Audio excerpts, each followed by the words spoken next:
రాష్ట్రంలో ప్రజాప్రభుత్వం ఏర్పాటై ప్రజారంజకమైన పరిపాలన ప్రారంభమై నెలన్నర గడవక ముందే వైసీపీ అధ్యక్షుడు జగన్మోహన్ రెడ్డి నానా యాగి చేస్తుండడం చూస్తుంటే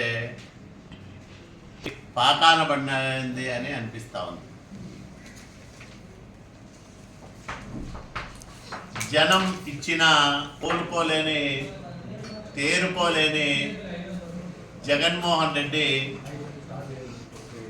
ప్రభుత్వం పైన అవాండాలు వేస్తూ ఉన్నాడు.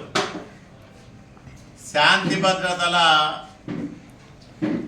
సమస్య ఉందని ఒక అసత్య ప్రచారాన్ని జనంలోకి బలంగా తీసుకెళ్లే కుట్రలకు తెరదీశాడు. నేను ఒకటే అడుగుతా ఉన్నా, జగన్మోహన్ రెడ్డి పరిపాలనలో వందల మంది టీడీపీ నాయకులను, ప్రజలను, మేధావులను, ముఖ్యంగా దళితులను, మైనార్టీలను, బీసీలను వైసీపీ గుండాలు ఊచకోత కోశారు. ఏ ఒక్కరోజైనా శాంతి భద్రతల గురించి ముఖ్యమంత్రి హోదాలో జగన్మోహన్ రెడ్డి మాట్లాడా అని నేను అడుగుతా ఉన్నా. దళిత మేధావి డాక్టర్ సుధాకర్ని జగన్ ప్రభుత్వం బలి తీసుకుంది అన్నాడు. మరి ఎందుకు స్పందించలేదు? ఒక చంద్రయ్య దారుణ హత్య కానీ, నందం సుబ్బయ్య దారుణ హత్య కానీ, అంటే బీసీలను అతి కిరాతకంగా వైసీపీ గుండాలు హత్య చేస్తే ముఖ్యమంత్రి హోదాలో ఒక్కటంటే ఒక్క రోజైనా కనీసం స్పందించలేదు. మరి ఈరోజు రషీద్ హత్యను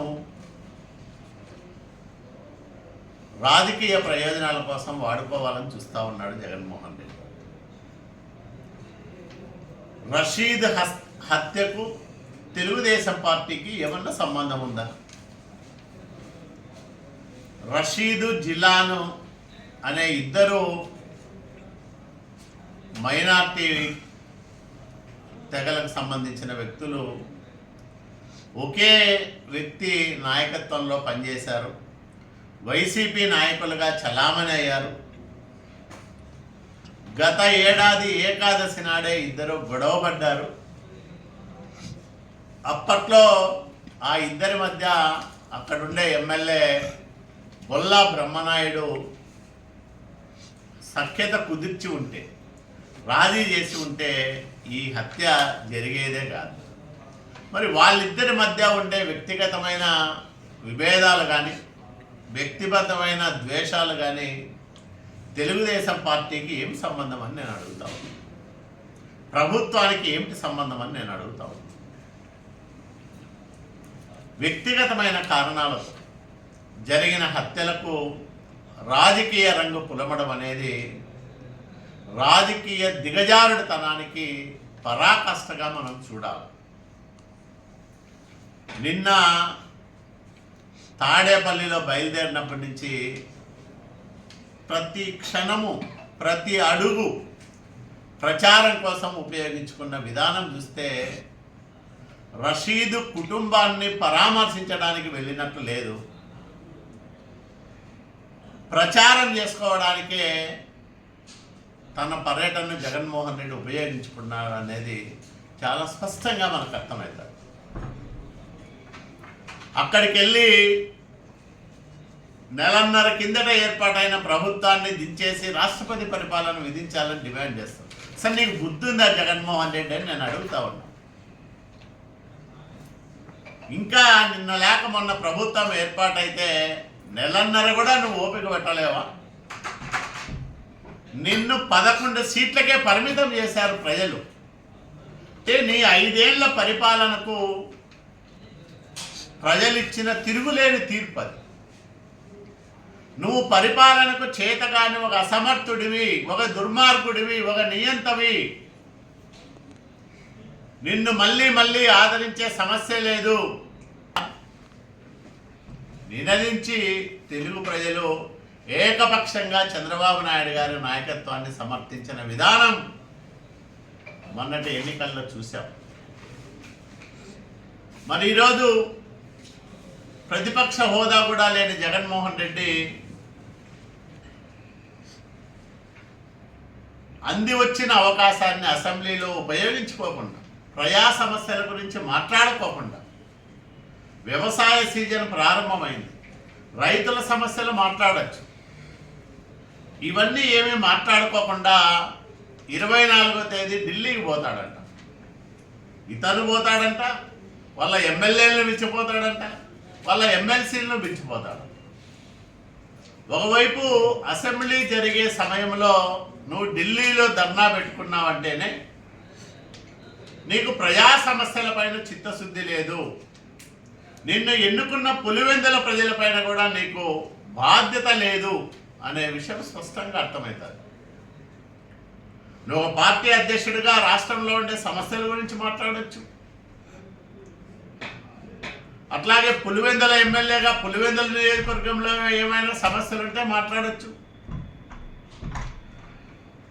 ప్రజా సమస్యలు చర్చించడానికి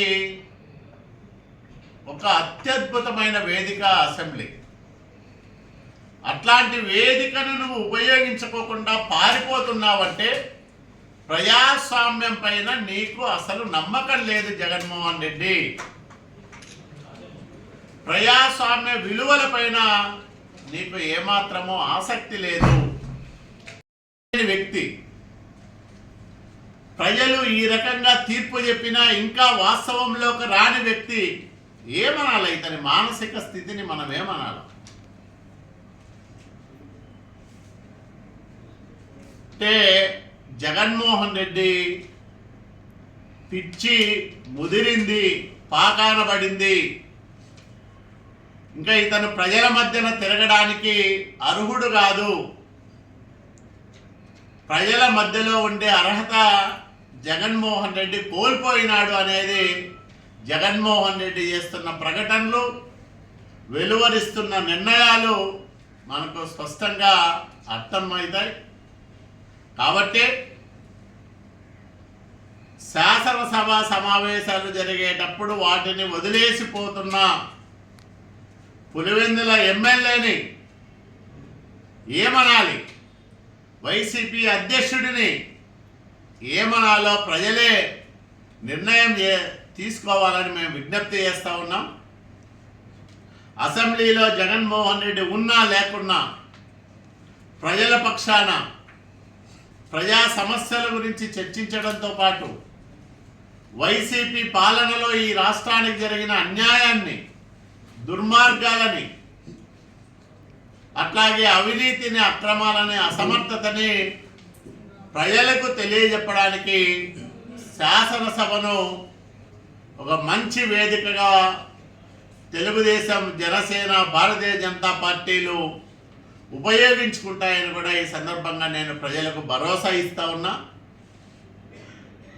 అదే సందర్భంలో బాధ్యత లేని వ్యక్తి, శాసనసభ అంటే గౌరవం లేని వ్యక్తి జగన్మోహన్ రెడ్డి రాజకీయాల్లో కొనసాగడానికి అర్హుడు కాదని కూడా నేను ప్రకటిస్తా ఉన్నా.